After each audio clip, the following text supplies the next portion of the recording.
नमस्कार. भावेविण भक्ती, भक्तीविण मुक्ती, बळेविण शक्ती बोलू नये. पण जर का तो भाव असेल तर जरी तुम्ही कर्मकांड नाही केलं तरीसुद्धा परमेश्वर प्रसन्न होतो. कसा? एक छोटीशी कथा आहे. एक शिकारी होता आणि त्याला पूजेचे कर्मकांड काही माहिती नव्हते आणि तो शिकार करायचा आणि त्याला हे मात्र माहिती होतं की शंकरांना स्नान घातलं पाहिजे, आंघोळ घातली पाहिजे, पण त्याच्याजवळ कमंडलू वगैरे काहीच नव्हता.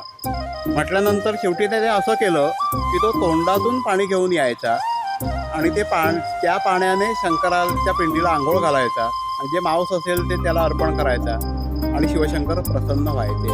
ही कपोलकल्पित कथा नाही आहे, ही वस्तुस्थिती आहे.